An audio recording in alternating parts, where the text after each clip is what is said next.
request Shri Sampath Chandra Swai, Honorable Minister of State, Skill Development, Technical Education and Industries, to kindly join us on the stage. Shri Atul Kumar Tiwari, IAS Secretary, Ministry of Skill Development and Entrepreneurship, Government of India, to kindly join us on the stage. Requesting Shri Bhupender Singh Punia, IAS Commissioner cum Secretary, Skill Development and Technical Education Department, to please join us on the stage. Accompanying them are Shri Samarth Verma, IAS Director, Technical Education and Training, and Ms. Rashmita Panda, IAS Director, Skill Development cum Employment, Odisha. Requesting our dignitaries to kindly join us on the stage. And may I request our wonderful gathering today to please give them a huge, as we thank our dignitaries for gracing this second day of Utkarsh Odisha with so much grace. Thank you so much. And now, ladies and gentlemen, without any further ado, may I kindly request Shri Samarth Verma, IAS Director, Technical Education and Training, to kindly join us at the podium for the welcome address.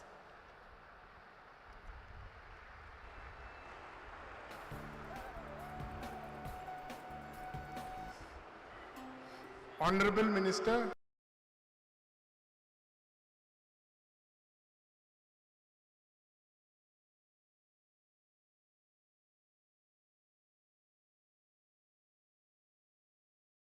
Secretary SD&T, Shri Bhupender Singh Punia sir, Director Skill Development and Employment, Ms. Rashmita Panda ma'am, esteemed panelists, industry leaders, and my dear students.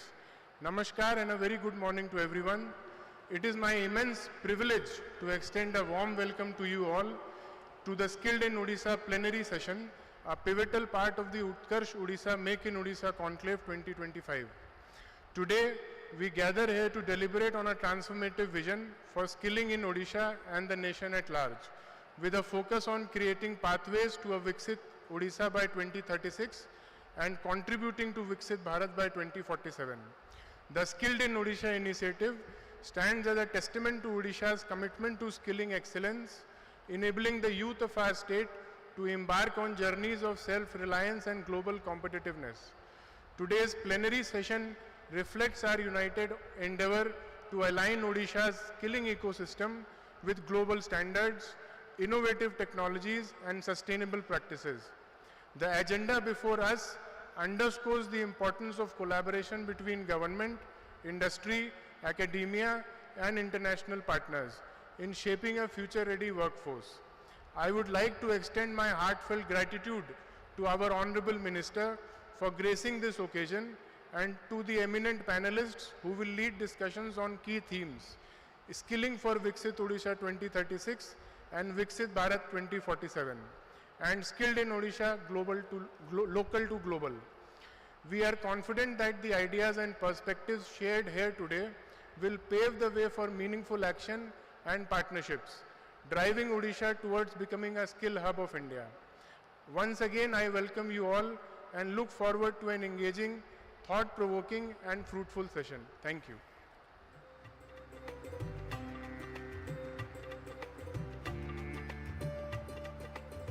Thank you so much, sir, for setting the tone of the day and the event absolutely right. The welcome address was so brief yet very vivid. Thank you so much, sir. And now, ladies and gentlemen, may I kindly request all of you to please put your hands together and welcome Shri Bhupender Singh Punia, IAS Commissioner cum Secretary, Skill Development and Technical Education Department, to please present his presentation on Skilled in Odisha.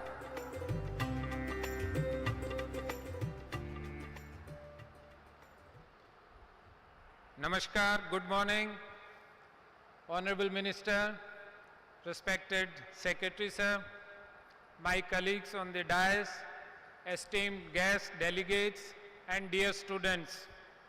Very good morning. So as you are aware that in Utkarsh Odisha, Make in Odisha 2025, we are conducting parallel sessions in 5 halls. But this is the largest inaugural hall dedicated for the skill development. So this is the kind of importance being given by the government to the skill development. That's why I again welcome to all of you, and I am sharing small presentation regarding what Odisha is, what we offer, and what are our skilling ecosystem and institution partners, our engagement with the industry. I am very happy to know that many of our delegate speakers, they are not frequent visitor of Odisha. So for them also, it will be my duty to tell them about Odisha so we can further our partnerships. So without delay, so about Odisha, as you know, we are 8th largest state in the country,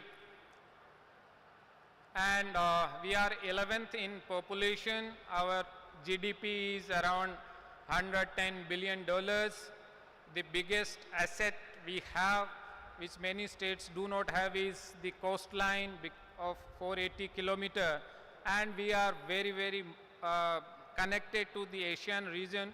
So that's why we have been able to attract investment in diverse sectors near our ports. So we call it port-led development or port-led prosperity.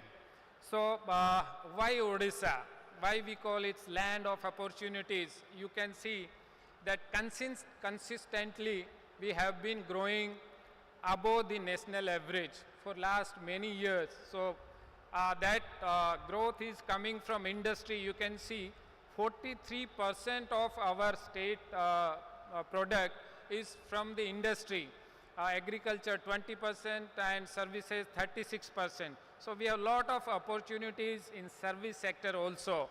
And you might have heard few days back that we are first in the fiscal health index. So why I am putting this data here in the skill development session is that we have resources, we can partner, we can invest in skilling, not only in infrastructure.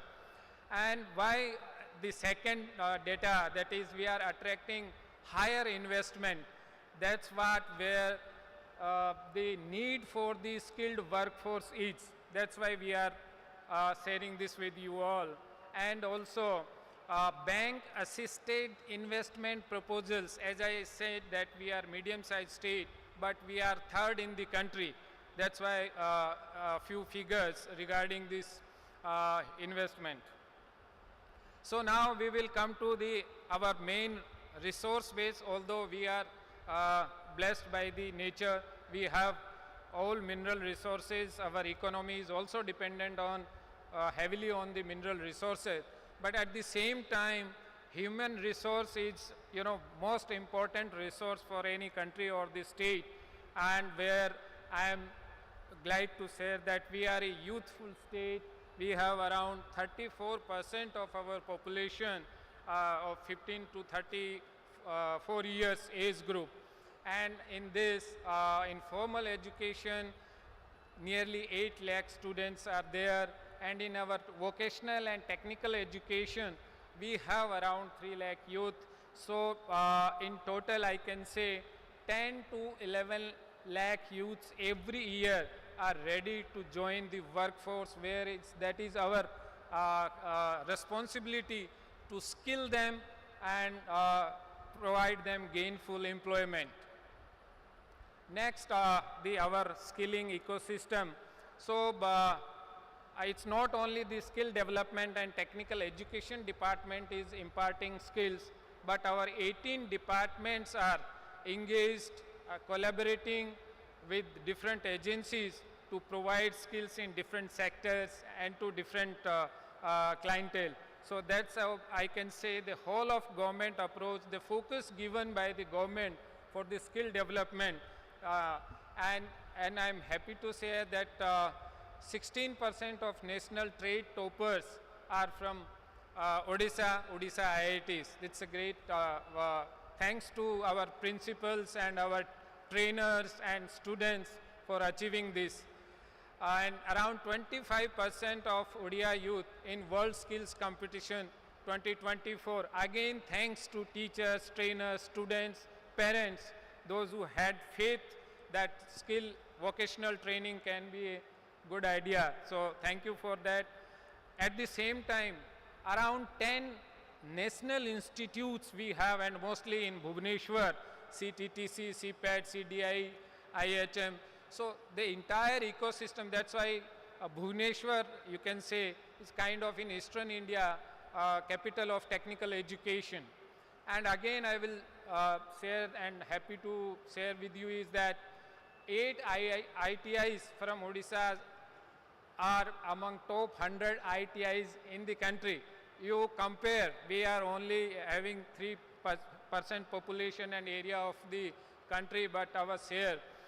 And the most important, which we take pride, is that our enrollment of girl students in the ITIs, it was around 5 to 6%, but it's now 36% to be specific, more than 36%.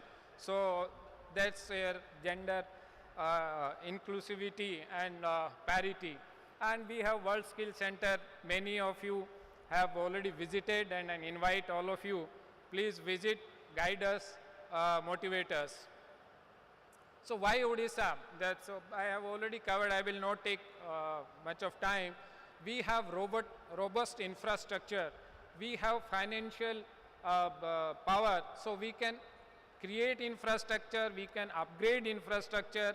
We are already investing heavily in the infrastructure.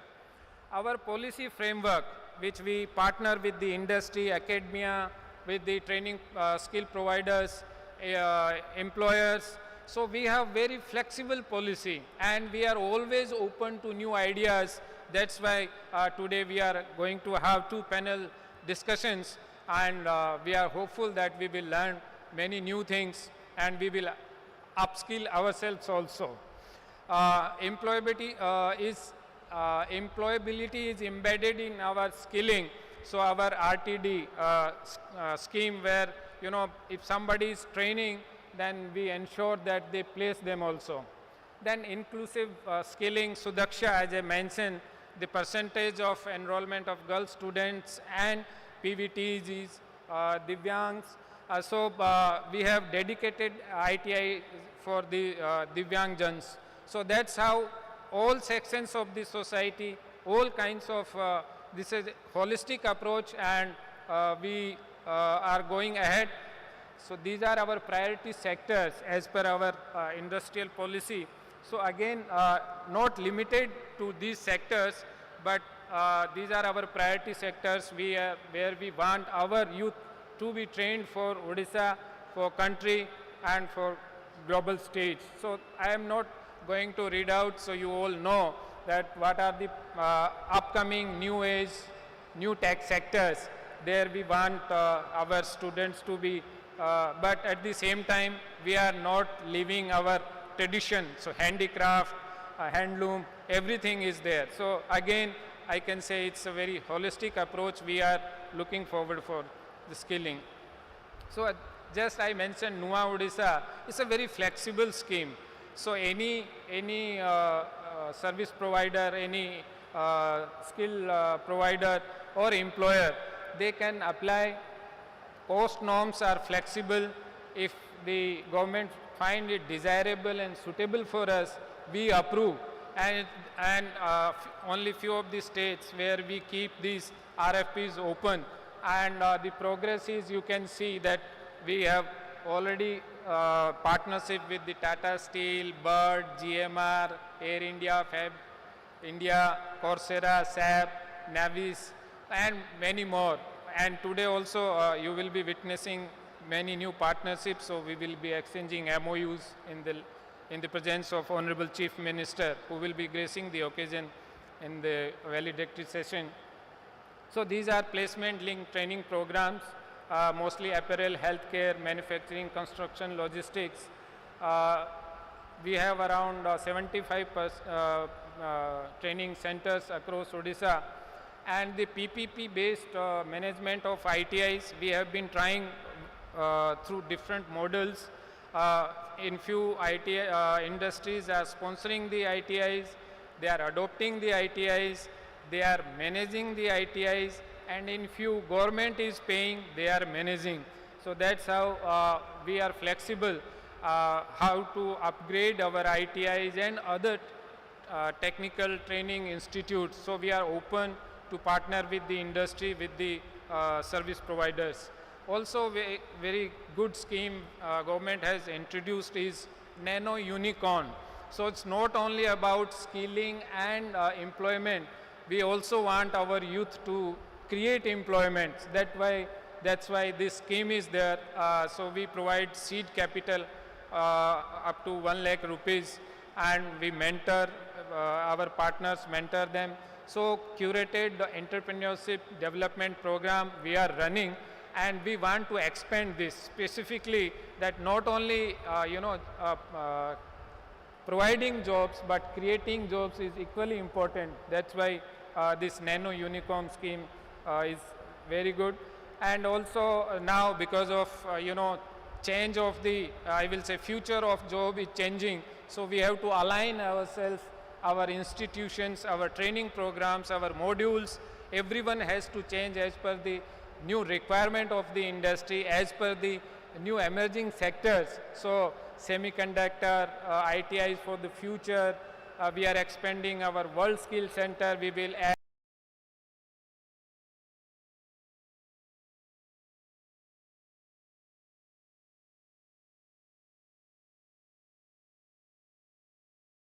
more. You will be providing us the guidance, you will be employing. So we are heavily dependent on this, how to chalk out plan for the future, so that our skilling, our institution, they are aligned to you and future ready. So these are the way we interact or create partnership with the industry. We are okay if industry is imparting skills in their premises. We are okay if they are creating centers of excellence in our existing institutions. We are okay if somebody is interested in training of trainers. I think that is very, very important. If they are trained in the industry, then I think they will be able to impart better training to our students. We are okay with the agencies, those who can have kind of skill senses and can forecast the demand in different sectors. So that also is very, very important, because the industry alignment can happen only if we know the demand and the gap in the skilling ecosystem. Invest in the industry ready workforce. So also if they not only train but also recruit from our institutions. So these models are also available. So we are very much flexible and we are open to new ideas. We are looking forward today's panel discussions. We have big names in the different industries. They have vast experience. So at the same time, we will continue our dialogue. So we feel that together we can. Thank you. Thank you very much.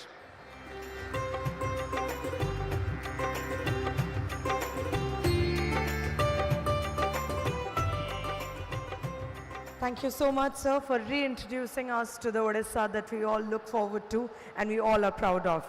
Having said that, now, ladies and gentlemen, it's time that I invite Shri Atul Kumar Tiwari, IAS, Secretary, Ministry of Skill Development and Entrepreneurship, Government of India, Odisha, Government of India, to please join us at the podium and make his address for all of us. Ladies and gentlemen, can we please welcome him with a huge round of applause.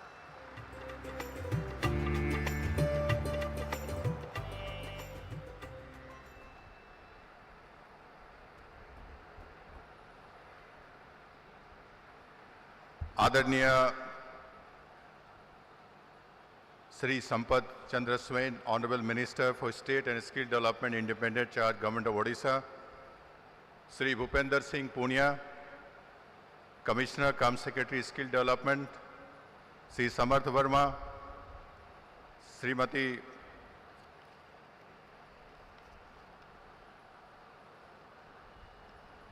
Rashmita Panda ji,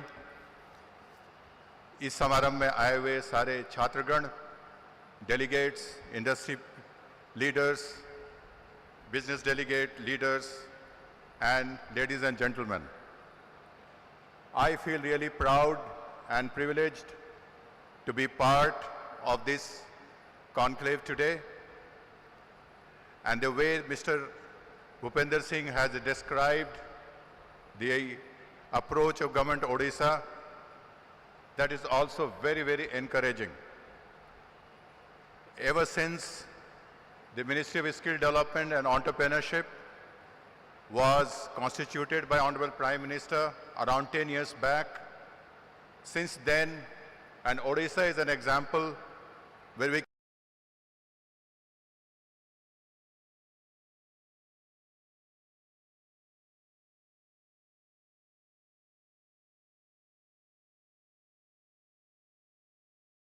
keen to take advantage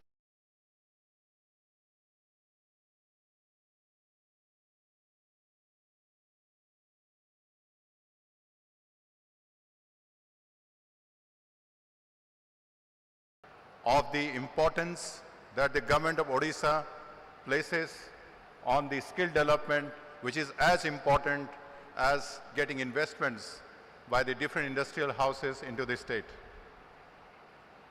The inauguration of the conclave of this magnitude by Honorable Prime Minister showcases the vision and belief in the state to drive economic growth of India, as the conclave is expected to attract investments worth over 5 lakh crore of rupees and create more than 3.5 lakh employment opportunities. As was explained by Mr. Bhupender Singh, the state government is poised to implement different ways and methods so that they can skill their youth in the state. Whether it is the ITIs, whether it's the emerging sectors, whether different levels of engagement with industries and the business houses, whether giving special importance to the disadvantaged sections, whether it is the entrepreneurship that they want to develop. The fact is that the real karma bhumi is the state governments, and when the state governments we find a whole of the government approach, then we can see the skill development happening very, very splendidly in the state. The state government of Odisha has already approved investments of around 32,000 crore in growth sectors such as chemicals, green energy, shipbuilding and repair, which will create so many jobs. Similarly, the state is also getting investments in chemicals as well as green energy generations. All of this cumulative demand will be creation of the jobs. It is for the jobs that the skilling is required. And for that, I'm very happy to endorse the state government's approach towards the skill development, as was evidenced during the presentation made by Mr. Bhupender Singh. The Government of India, in our Ministry of Skill Development and Entrepreneurship, has been actively collaborating with the Odisha state government to implement skill development initiatives effectively. Under the Pradhan Mantri Kaushal Vikas Yojana, in Odisha, more than 6 lakh candidates have been trained, and more than 1 lakh people have also been placed. The PM Vishwakarma scheme has trained more than 50,000 Vishwakarmas, given them tools and also the credit and equipment so that they can further enhance their traditional skills. We had also instituted the District Skill Development Plan, District Skilling Committee, which also allows at the district level a picture to emerge on the emerging areas where the skilling is required and the sectors on which we can focus on. And I'm told that the state government Odisha has already made this state skill development plan, aggregating the different skill development plans, which is also a very, very welcome step. Other than that, in the Jan Shikshan Sansthan also, which is a grassroots movement, we have also trained almost 2.5 lakh of rural population, especially women, in the skilling part. This is one occasion where I can say that we can seek the industries houses to come forward and align with the state governments and the central government for the recently announced scheme of ITI regeneration. Just briefly, I would like to say that in the last budget, 60,000 crore has been indicated for this activity, involving 1,000 ITIs in all over country, in which the central government, state government, and industry would come together to reimagine the ITIs and make them as institutions of skills. And that is the one level which has never been tried before. Although the state government of Odisha has the World Skilling Center, STIs, and many, many training centers, it is time for us to take a very coordinated and concerted action so that we can scale up this initiative so that we can train more and more of our youth in the new emerging skills as well.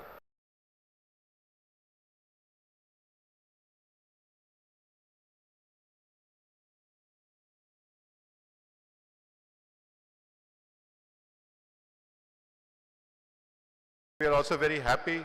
It is an indication of the Odisha's attractiveness that the President of Singapore visited Odisha just a few days back, and the Odisha government with the ITS and the Technical Education and Department of Odisha, they are working again to develop the new skills, etc. This forward-looking approach, I would say, is very, very laudable, and it is something which the other state governments should also follow. The youth of the Odisha have made a name for themselves on the global stage. When we conducted the World Skill Competition, we found that in the law in France also, the young men and women of Odisha, they made a name for themselves as well as for our country. There were 15 competitors as part of the 60-numbered Indian team from Odisha, and they competed in the skills like welding, water technology, mobile application development, and Amresh Kumar Sahu and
Gadela Akhil. State envisions to be a developed state by 2036 under the able leadership of Chief Minister Adaniya Shri Mohan Charan Manjhi ji and the Honorable Minister Mr. Swain. I am sure that the Skill in Odisha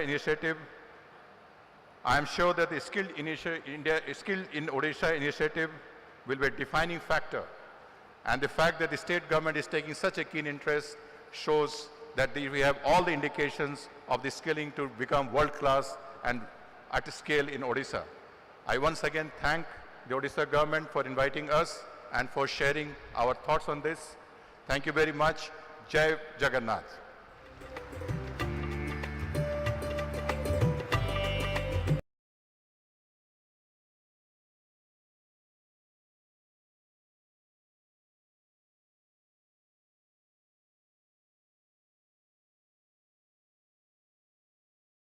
Singh Punia, IAS Commissioner cum Secretary, Skill Development and Technical Education Department, to please extend a token of gratitude to Shri Atul Kumar Tiwari, IAS Secretary, Ministry of Skill Development and Entrepreneurship, Government of India.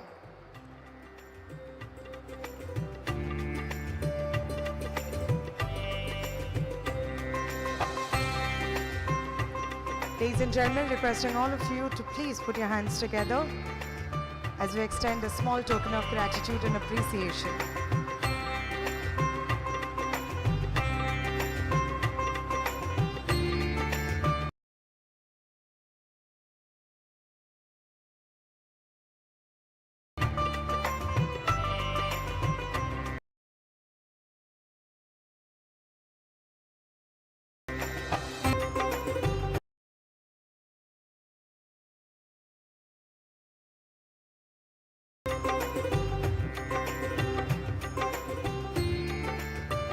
Thank you so much, ladies and gentlemen. And now it's time for the address by Shri Sampath Chandra Swai, Honorable Minister of State, Skill Development and Technical Education and Industries. Ladies and gentlemen, may we please welcome Honorable Minister to the podium for his kind address.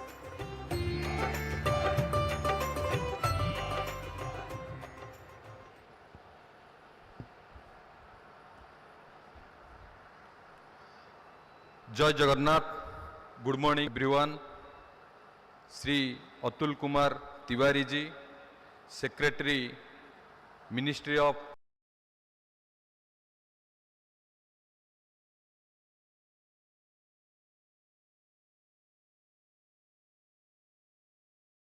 Skill development and entertainment Odisha, Rashmita Panda ji, partners, colleges and my dear students, I extend my heartfelt welcome to all present here at Utkarsh Odisha, Making Odisha Conclave 2025, a landmark event to showcase Odisha's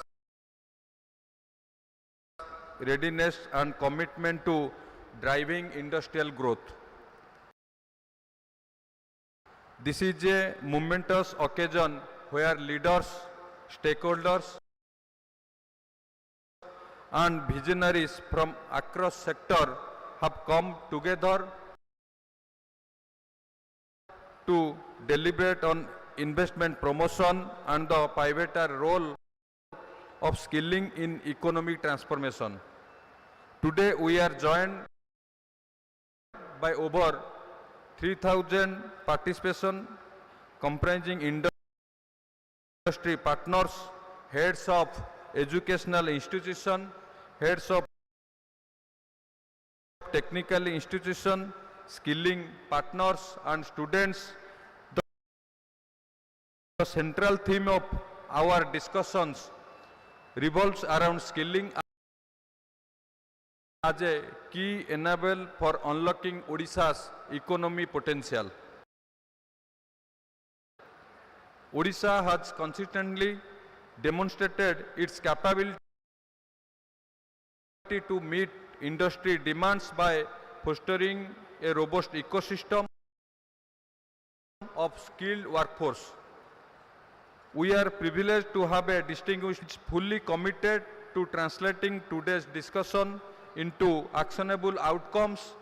Together we will ensure that the deliberations from this conclave are implemented effectively to drive industrial growth and economic transformation.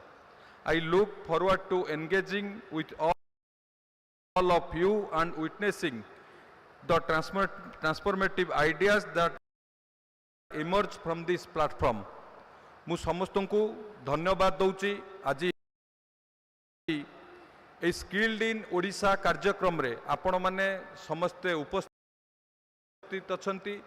A Utkarsh Odisha conclave 2025 एक ऐतिहासिक एवं जुगातकारी conclave हबो.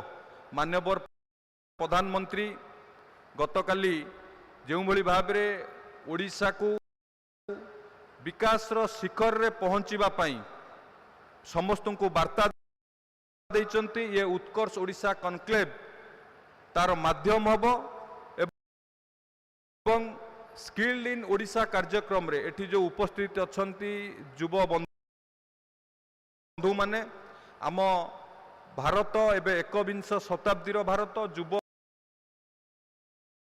वर्गर भारत एवं आमर asset हेले युवक माने. ये युवक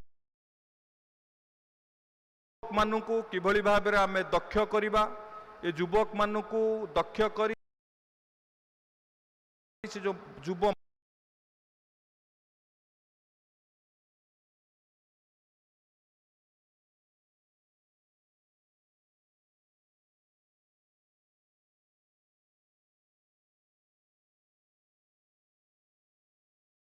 समस्ते जानी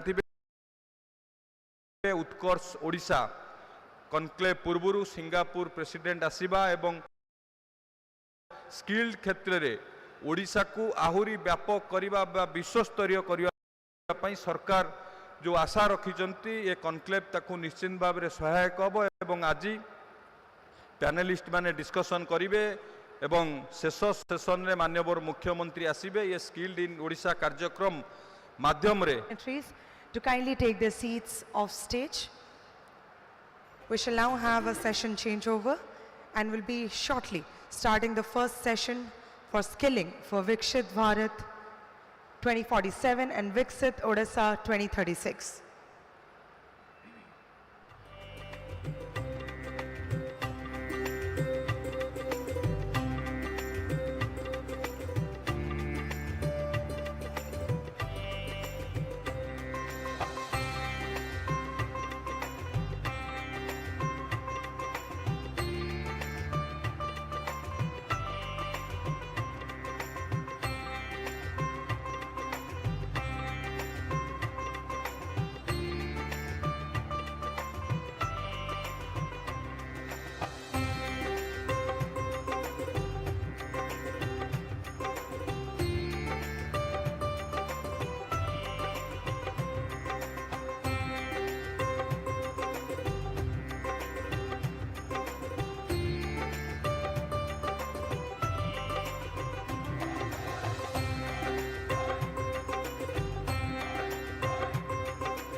Ladies and gentlemen, we are ready for the first session, which is for skilling for Viksit Odisha 2036 and Viksit Bharat 2047. We already have our moderator for this session, Shri Bhupender Singh Punia, Commissioner cum Secretary, with us on the stage. And now we'd like to request and invite our panelists on the stage. would like to request Air Marshal, retired now, K. Anantaraman, PVSM and VSM, Head and Vice President, GMR Aero Academy.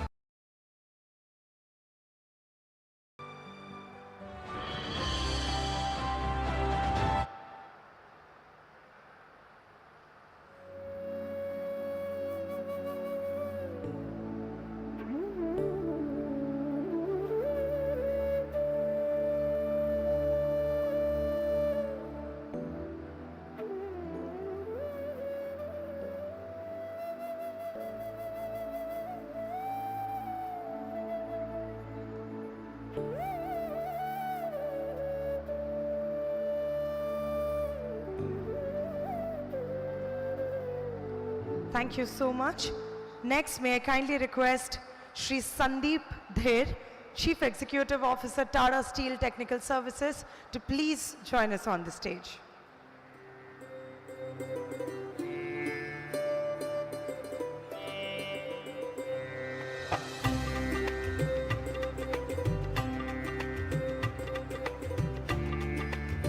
Thank you, sir. Requesting our next panelist, Shri Manish Prasad, President and Managing Director, SAP India, to please join us on the stage now.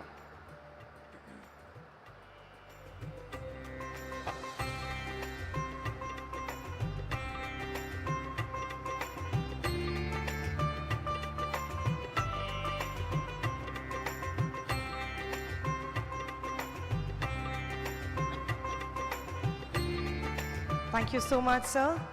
May we kindly request Shri Narahari N, Chief Operating Officer, Aditya Birla Fashion and Retail Limited, to please join us on the dais.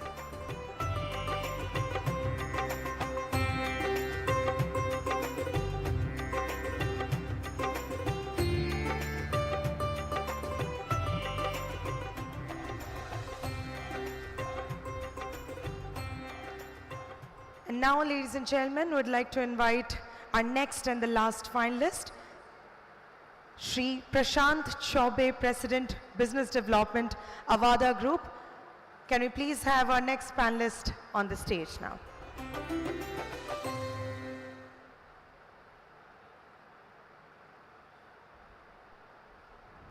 Ladies and gentlemen, requesting all of you to please welcome our moderator and panelist on the stage with a huge round of applause. Requesting Shri Punya to kindly take the session forward.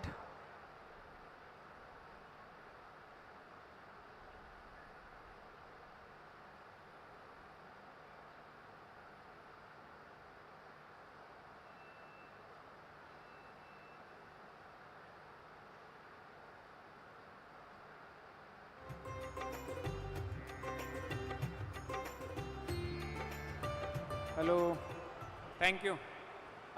So again, I welcome all esteemed panelists,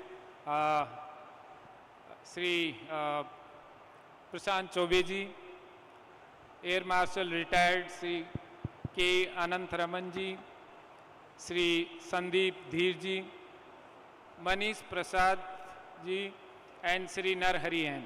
So, dear friends, they are from different backgrounds and they are pioneers in their industry. Their voice matters in the different fields. So we will, without investing time in other formalities, we will start discussion with our esteemed panelists. Since I think I will start with Prashant ji. Prashant ji, we have been discussing about new age technology, how technology is changing the work force and the skill requirement. You have extensive experience in renewable energy, green hydrogen. So these are upcoming sectors. How do you think that we should plan, focus on which skill sets, and how do you think that Odisha can take this forward in consultation and in partnership with the industry? Thank you, sir. Thank you for the opportunity. And first of all,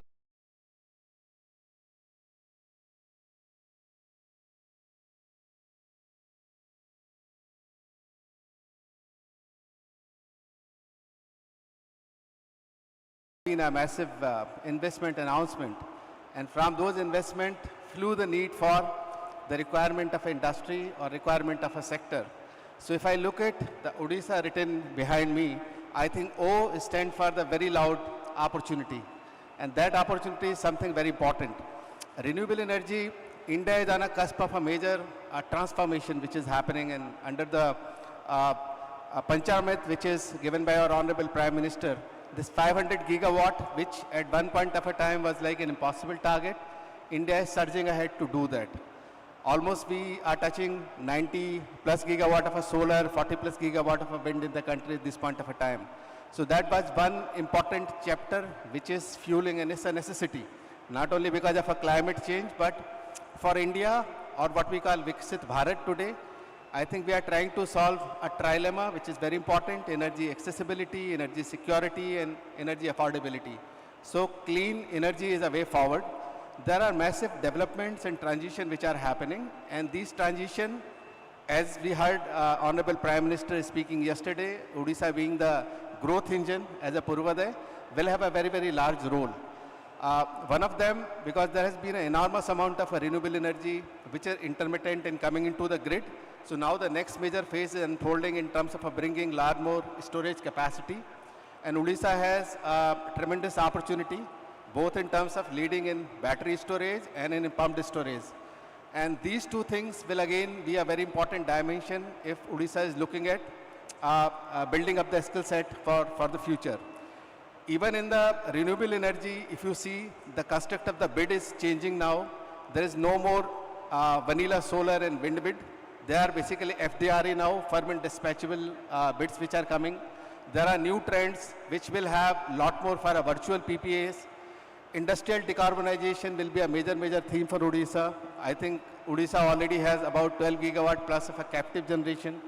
And there are a lot more international changes which will affect, like CBAM regulation, which have already been implemented in Europe. So it will affect most of a steel and aluminum sector unless they prepare for taking the renewable energy or reducing their scope 1 and 2 and 3 emissions. So I think these are all setting an important context. Another major dimension would be AI. So AI and data center is something which is already affecting everyone's life. And that's where a phenomenal opportunity. And again, for AI, they are the energy guzzlers. So the better we prepare for energy ecosystem and infrastructure, that would be something which is a requirement for. So if you look at this entire dimension, that was the first dimension of a renewable energy transition. Now the second dimension is green hydrogen and green fuels. And I think Odisha has already taken a leader's spot in terms of attracting almost all major and interested players of green hydrogen and ammonia in Odisha. From Avada Group, we are developing 0.5 million tons per annum of green ammonia and hydrogen facility in Gopalpur.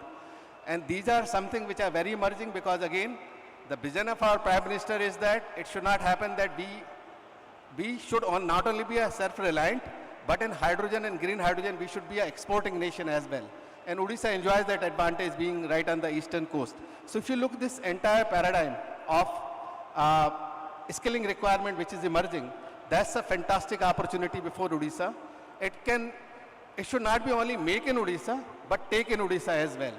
You have right ecosystem in place. You have fantastic infrastructure which you have created for leading ITIs and all those things. The only thing would be that you need to align in terms of what the requirement is going to be for renewable energy. So for example, if you see in last 6 months, a lot more solar module manufacturing plants have been announced for Odisha. Now, 12 to 18 months when those plants come into operations, there'll be immense requirement of technicians, of fitters, of electricians, and of very skilled manpower which is required. In terms of skills also, operational skills, digital skills, strategic skills, everything is required.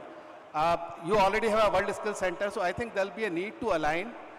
First of all would be to give a larger awareness to your students that something which is coming is going to create a leap-bound new chapter in the energy transition in India. And I think that acceptability and mindset would be the first thing to do. Second important thing would be to tune and start reorienting your curriculums towards either green hydrogen and renewable energy. Odisha is going to be hub for it now. Once you have a green hydrogen and green ammonia hub here, renewable energy is going to follow.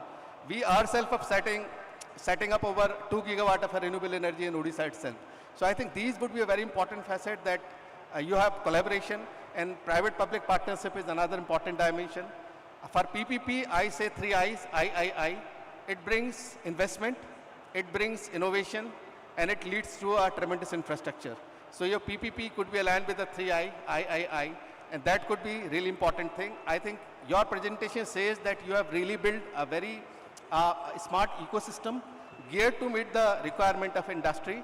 But my only thing would be that since the massive investments are coming into a new and emerging technologies, one, in the context of reorienting of a curriculum, second, creating that mindset, third, giving a larger awareness to your student, and creating them in terms of a need of industry. You can go for a larger collaboration with the industries also. So for example, industries which are coming here, they could become the pioneer, a launch pad of giving in fantastic orientation. And I think one good thing is that a kind of a ITI, one of the best ITI like one you already have in top, these are all a very right kind of a thing in ecosystem which is available.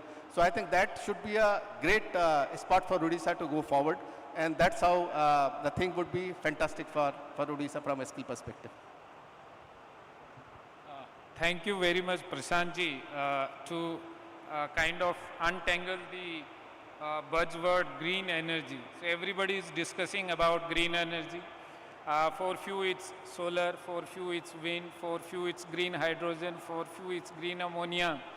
But to my students and our teachers, so as Prashantji has mentioned, it's not limited to few sectors. It's a huge value chain and different components. It's the generation, it can be solar, it can be wind, it can be pumped storage, it can be some hybrid.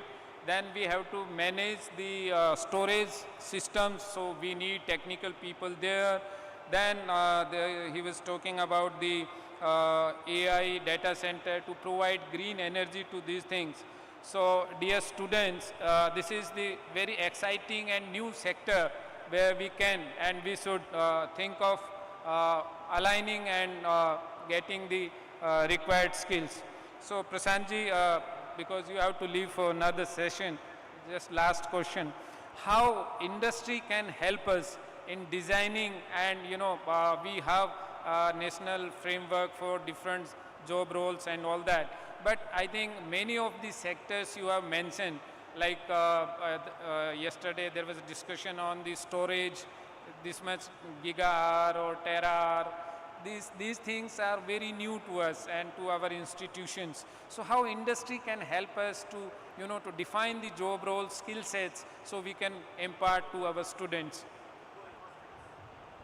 I think that's only not a requirement of industry. I would say that's also a responsibility of industry, and that's why I said that it's not only a question of make in Odisha, it is also a question of a take in Odisha.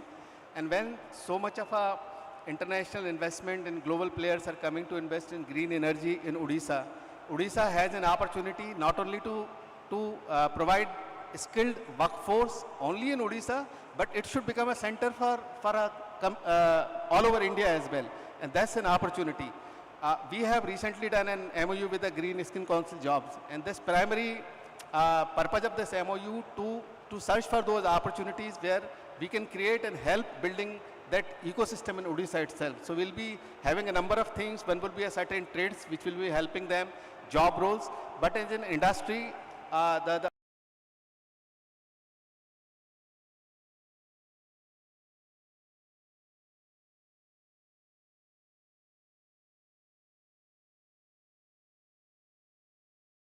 is one important area.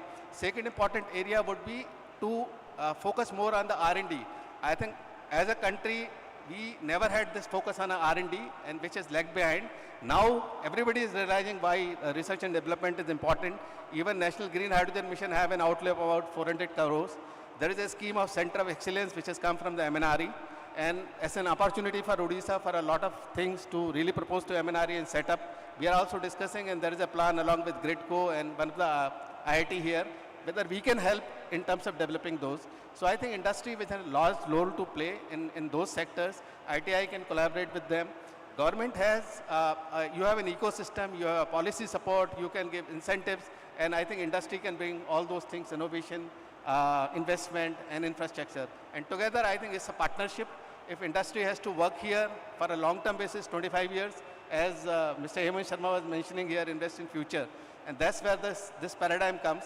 So industry, academia, and government, I think that is a very powerful triangle which can help solve this riddle. Yeah, thank you. Thank you, Prashantji, really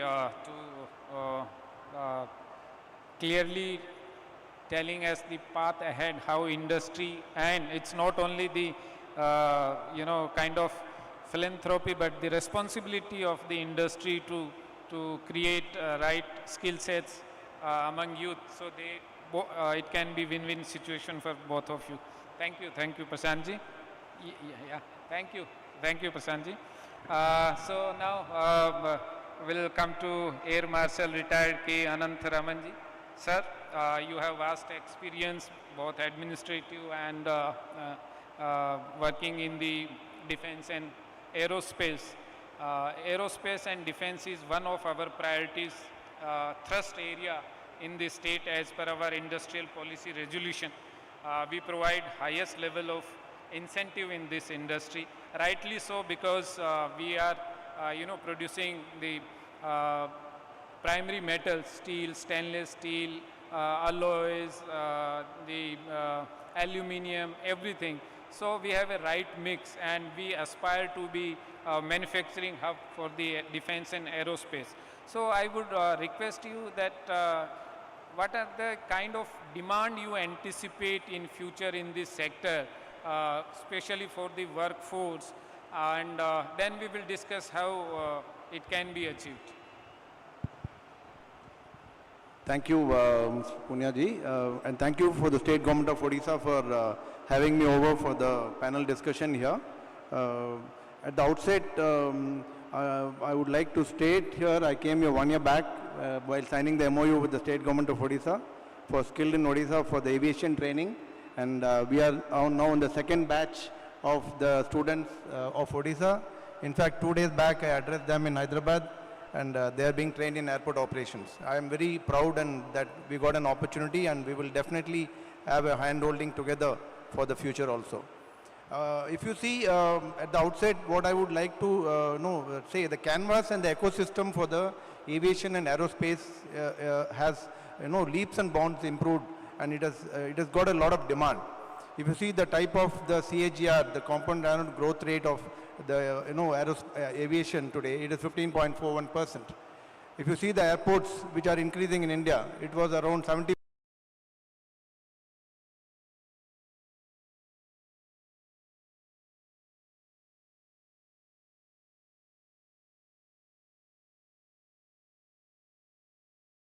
You have a Jagannath Puri International Airport coming up, and all other airports. We have a Birasal Aviation Center which is there. So if you see all these canvas and ecosystem, the opportunities for skilling, upskilling and reskilling of aviation aerospace is tremendous.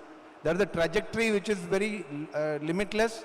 We need to tap that. If you see the impetus of the central government, the 10 years back we had the Ministry of Skill Development and Entrepreneurship. In fact, that is the most important thing which has made a significant growth in Odisha and all the state governments. In fact, in Telangana, where I come from, where I am working, we have a Young India Skill University recently introduced. It is on the lines of what Odisha is. That is also we are collaborating for all the courses. If you see the type of impetus in the last budget, 24-25, it was 1.48 lakh crore for education and skilling. You see the internship program of the central government. You see the state government, as he rightly said, the 18th floor skill center which I visited last time, duly collaborated by Technical Institute of Singapore. It's one of the best in the world, and we are path breakers for skilling in India, and we should take forward this opportunity and this type of programs what we are organizing here, particularly for the students who are listening to me. Please take this opportunity, please leverage the potential, and I would like to state that in this MILI, GMR Aero Academy, which was established in 2009, it is now almost 22 years. We are doing international accredited courses of International Civil Aviation Organization, International Air Transport Association, the Airport Council of India, Airport Council International, we have DGCA, we have BCS, we have airports and non-airports functioning. If you see the airport subsystem and the ecosystem, we have about a lot of verticals in which the skilling can take place. Right from the airport operations, you take ground handling, you take the ticketing. You have a big opportunity in MRO, in technical skilling. We have a biggest MRO here in Hyderabad, GMR MRO. And along with that, we have a GMR Aviation School, which is a 147 school, which is accredited to DGCA and EASA of Europe. We are offering 4 years course, in which 2 years are theory and 2 years are practical in MRO of GMR. So these are the initiatives and things, and the opportunities are abundant. We need to tap it. And if you see the type of requirement of jobs, it is around 50,000 jobs per year, which is going to accrue for all of us. We need to work together, and as industry where I am representing, I was in the Air Force for 40 years. I retired as an Air Marshal in the Indian Air Force under Ministry of Defense. I had a lot of opportunity to serve there. Now I want to give it back to the society here, to the industry and to the state government of Odisha. And it's very heartening for me to collaborate and also make a path-breaking, skilling initiative along with the state government of Odisha. Thank you very much. Thank you, sir. I think you have clearly mentioned, and I will again repeat to dear students, that there are huge opportunities in aviation and aerospace, and we will be partnering with the right kind of people, and will be facilitating that you can choose to be in aviation and aerospace. Thank you, sir. Now I will come to Manish ji.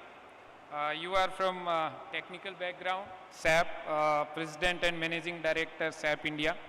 So we have a mix of, panel where people from different background, they tell about their sector. So initially, there are a lot of discussions that initially IT and ITES changed the jobs. But now even ITES is changing itself. So there are, because of AI and other technologies.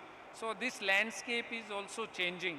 So what will be your take on this? How students or institutions, they can prepare themselves to face these changes, or I will say disruptions? Manish ji. Sure, thank you so much. First of all, a big thank you.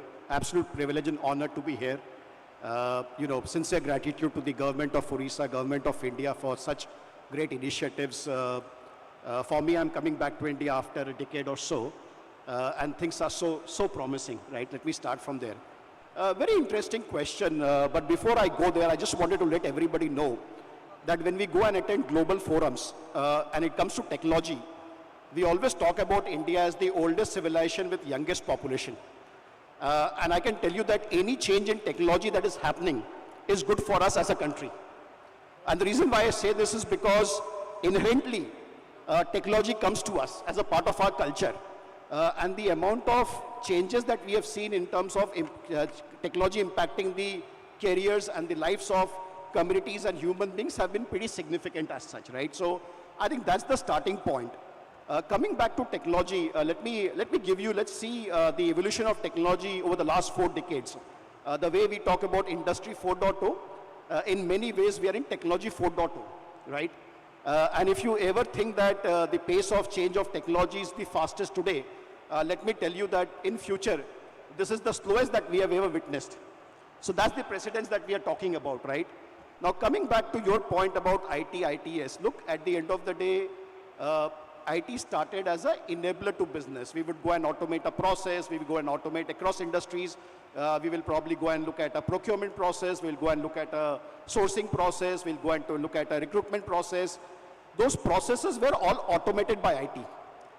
Today we have got into a world where it is not only about automating a process, it is about accelerating the impact of that process to a business efficiency. And this is where the role of AI becomes extremely important. And I think as students, as communities, it is extremely important for us to realize that AI is here not to eliminate jobs, but it is here to supplement and create more efficiency. I was in a global forum about 3 weeks back, and somebody was telling me that if you look at 1940s, the roles that were available in 1940s and the roles that are available today in any segment, about 75% of new roles have got created. So while the ITS DNA has changed, what it is bringing in is that please start using technology in the context of business outcome, in the context of society and the impact that it can have in society, it can have in terms of impact to communities. And there are two areas that we absolutely need to understand. One, there is no business today that can probably sustain without the impact of IT. And then the second piece is our obsession about planet, right? I think the way we have to manage this, the carbon footprint and reduce the carbon footprint across the planet. In both the scenarios, every industry has to embrace technology in a big way. And my request to every student and every teacher out there is that please impart technology in a way that is relevant in the context of any business problem that we are trying to solve. And more importantly, please also understand that from businesses standpoint, from community standpoint, from government standpoint, while there are a lot of initiatives that will come in terms of skill development, I think self-learning is also an extremely important element here. Because the pace with which the technology is changing and the relevance of the technology becomes equally important. I can tell you that in a company like SAP, which has about close to 16,000 people in the country, globally we are about close to 100,000 professionals. A lot of focus is given in self-learning, right? In terms of your soft skills, in terms of using technology in the context of business outcomes. And I think that's the journey that people have to take in, right? So AI is going to change, going to be there. India is going to be at the forefront of this change when 16% of the global AI piece which is coming in is coming from technology talent in India. When 96% of businesses in India are using technology and AI in the impact of their business, I think this is our opportunity, not only in terms of the current, what the country needs, but also taking it global. So that's the impact that we have. Thank you, Manishji, very comforting. So few things are very clear, that IT and AI is going to stay and improve our efficiency and all businesses, and we have to train our students to solve the problems and in a way. And the most important message which goes out to students is that self-learning and keeping themselves updated is the only option, because at the pace where this technology is changing, there is no other option that you can go to the institute and upskill or reskill yourself. So and in that also, if I am right, then this IT and AI is helping, because so many courses are available online. They are relevant, and you can keep yourself relevant to the job market if you are doing that. Thank you, Manishji. So now, Mr. Sri Narhariji, Chief Operating Officer, Aditya Bidla Fashions and Retail Limited, from AI to fashion, retail and other sectors. Obviously, as IT has provided many job opportunities and many more opportunities to our youth, at different level, your sector is also providing many job opportunities. And so how do you think that your sector, the growth prospect of your sector in future in fashion, retail and apparel? Yeah. Thank you. Good morning, everyone. First of all, thanks for this opportunity. So I come from an industry which is very old, as old as agriculture. I'm sitting with people who are high technically, in the tech industry. However, both clothing and textile occupies a very important position today in our economy. We give employment to more than 40 to 50 million people even today. 2 to 3% of our India's GDP is coming from apparel and textile. And if you see the way India is growing, our consumption is going to be about $180 billion in the years to come. So as India is changing, as India is prospering, as we are becoming more urban, more women power, the children spending more, the middle class is burgeoning, there is a huge opportunity to invest and grow in this apparel sector. And if you look at globally, given the geopolitical issues, China +1 is giving us great opportunities. So apparel sector, even though it is a old, very old sector, there is technology which people are embracing, both in supply chain, in design creation. In fact, in our company, Aditya Birla, all our creation is through AI now. So industry should know how to convert these AI ideas into reality. How do you translate into making a cloth, making a garment? So AI is everywhere, technology is everywhere, and India is changing. So for the students and the youngsters who want to be here, we need to embrace digital technology, the way we need to be agile. So after COVID, our industry has been affected like any other industry. We do not know where fashion is going to end. You know, the way people dress, the way people view clothing has become very different. People now are more fitness conscious than they were before COVID. So how can India, how can Indian industry respond to this change? That is one thing. Now, as in Odisha, I have to just tell you, we invested in Odisha about 6 years back. We started our apparel manufacturing unit. Today, I'm proud to say we employ 2,500 women workers in this plant, and we could shift orders from Bangladesh to Odisha, given the efficiency that we have generated in Odisha. So there are a lot of success stories. The Indian market is changing. There are global opportunities, but India has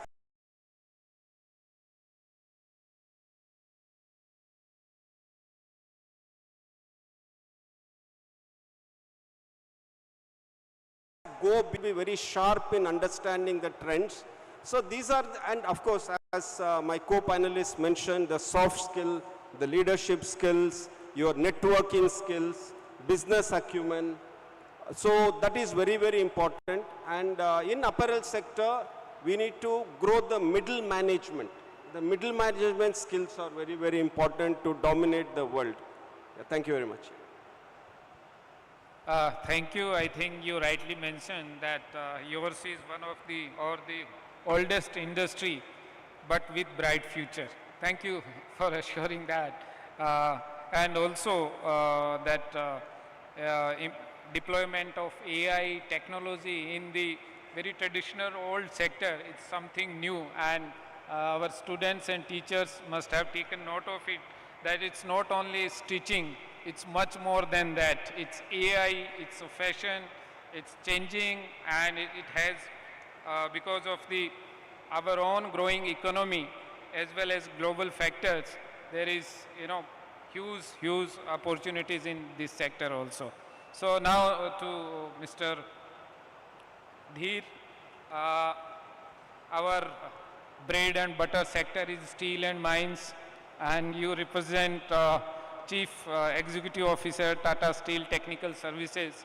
So from that sector, as we know that earlier 1 million ton steel plant used to employ around 30,000 people. And now I think 5 million ton plant may be around 6,000 to 7,000. If I am correct, you can correct me if I am wrong. So, and our capacity as of now is around 30 million ton, especially in steel sector, and going to be 100 plus in next few years. So what will be your take on that? How is there any big change in the technology, job roles in the steel making or processing or downstream or ancillary? How should we prepare, or our institutions should prepare for that change, if any? Over to you. Thank you, sir, and good afternoon, everybody. One of the oldest in terms of the sector.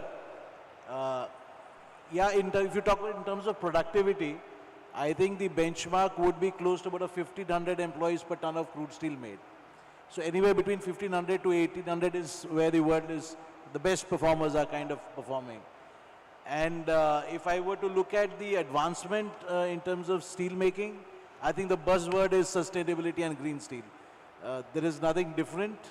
We already talk of green hydrogen a little while ago. But I think green steel manufacturing techniques, how to convert steel from, use of renewable energy, not using the traditional coal-based stuff. These are the advancements that are there in the steel sector. And I think from advice to the institutes and the students, I think it is important for us to keep tracking the statutory and the regulatory norms that are coming. Because one is about sustainability, the other is the regulatory norms being so fast changing and our adoption of a lot of them through the global sector. And I think the way we track them, monitor them and be agile enough, to kind of invest in technology, invest in nurturing talent, invest in taking those steps which we align to the changing regulatory norms, I think is the key for steel sector going forward. Thank you. Thank you very much. I think there is paucity of time, so I will not go one by one. So I will just request esteemed panelists final words of wisdom that how we can improve our skilling ecosystem. So we can start with, yeah. Yeah, basically, if we want to collaborate, we need to improve, as all the panelists have told, on AI. AI is a very big thing, and if you see in aviation, it actually optimizes the flying routes, it optimizes the cost, it optimizes the fuel, it gets the carbon neutrality, which is a national aim, and also it teaches the skills to the students, and very important, and thereafter prepares them for a steady career in aviation and aerospace. If you see the youngsters who are coming to us, who are plane graduates, we teach them all the basic skills in airport operations, we teach them airport engineering, we teach them innovative skills, and also means of communication, how to communicate. It's very important for us. If you want to go big on the international stage, the youngsters need to communicate. They need to articulate what they know. The weak point is that today we need to improve that skill. So we are giving additional classes in the realm of the syllabus and curriculum to do the skilling in communication and also how to articulate. And then we need to ensure we need the simulators and other equipments which will save very, very important costs of actual operations. And it will also prepare the pilots, the aviators, the skilling personnel, the airport professionals and other people ready so that we don't spend much of time in actual training. In Air Force also, we lay a lot of emphasis on simulator training and also on AI models. So we need to stress on this in the future if we want to go really global. And I'm sure we are in the right frame, and the youth of Odisha should ensure all the opportunities are leveraged, what we all offer. And we are all set for you and all ready for you to take you to a different level. Thank you. Sure. Look, I'll probably speak from in the context of technology. So 3 things that come into my mind. One, keep on trying new things, right? I think technology has a lot of power. If you look at the business models of Ola, Uber, Oyo, Make My Trip, I mean, pick up any of these business models. They are all asset light, but they all come through an idea, right? And it's always okay that in the digital world, as you're going in, every idea may not be successful, but keep trying, right? Failure is an option, right? Failure is an option in terms of trying new ideas, be entrepreneur, but make sure that whatever you do, you give your best there. And I can tell you there are so many ideas that are coming in, and the way the technology can be perceived and used will only require and give you the required benefits and dividends. So I think as long as you're taking technology as a learning curve and trying new things and not afraid to fail a few times till such time you succeed, I think that's the mantra of a new digital world that we are seeing within ourselves.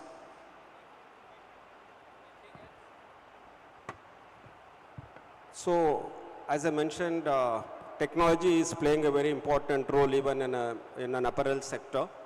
So, AI for creation, digital tools for creating an agile supply chain, understanding customers, so the data analytics, consumer behavior, their buying pattern, their spending pattern. So you need to have a lot of data analytics skills.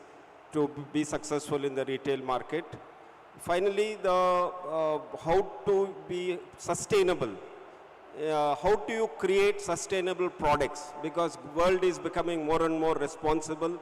Consumers are demanding brands to be responsible.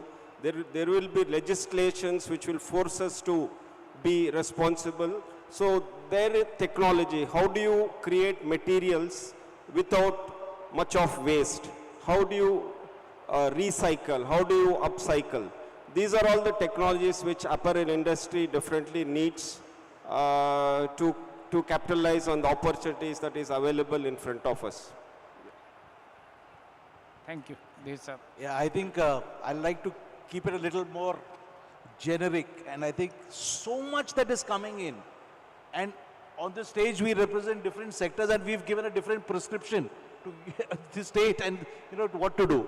But I think the one thing that I would recommend is remove the fear of the changing technology at the beginning, because I think when I learned driving from a driving training school, my instructor told me the one thing that you should be careful of: don't drive when you are afraid. Out of fear, don't drive. So I think that is one thing I like to recommend. Please remove the fear of the change that technology is bringing in. It has pluses and minuses. There's immense to learn. But I think the first is to remove the fear. The second advice to everybody is to be relevant. I learnt PLC or programmer logic in college without a PLC. I did my internship on a PLC that was obsolete. And when I joined industry, I had a different technology to work with. So there is what I learned in college was not applicable when I joined the job. Because technology is changing so fast. Now it is even worse.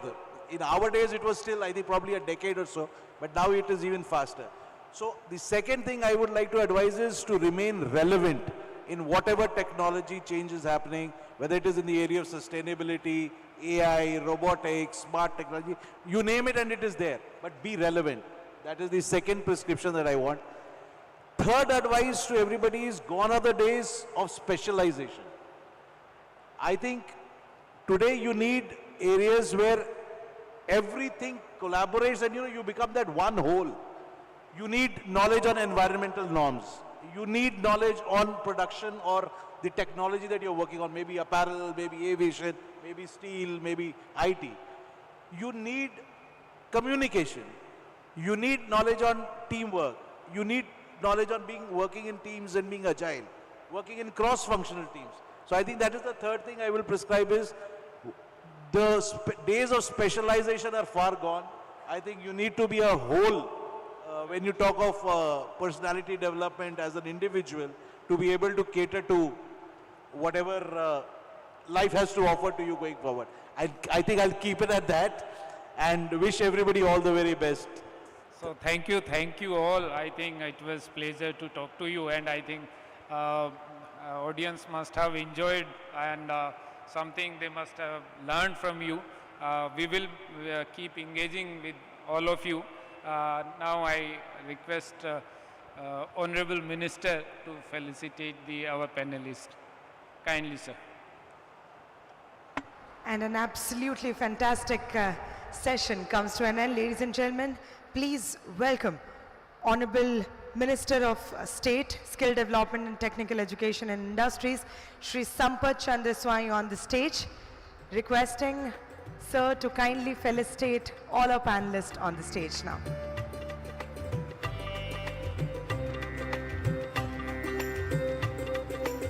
Ladies and gentlemen, our dear partners, participants and invitees, requesting all of you to please be with us. We just have a very small session followed by this, and then we shall be welcoming the Honorable Chief Minister of Odisha, requesting all of you to kindly be patient. Thank you.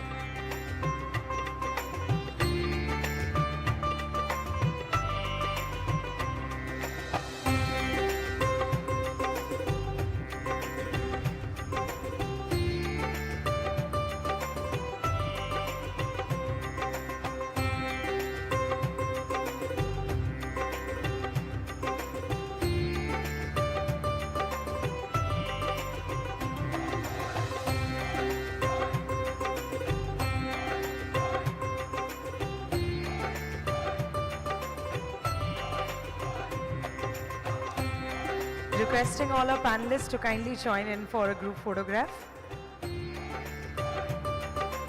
Once again, ladies and gentlemen, we'd like to thank our moderator and our panelists for coming together for such a brilliant session, and thanking Honorable Minister for doing the honors of felicitating our panelists. Thank you so much. Requesting all of you to kindly take your seats off stage. And now, ladies and gentlemen, we shall take a minute for a quick session changeover. The next session will be Skilled in Odisha, Local to Global.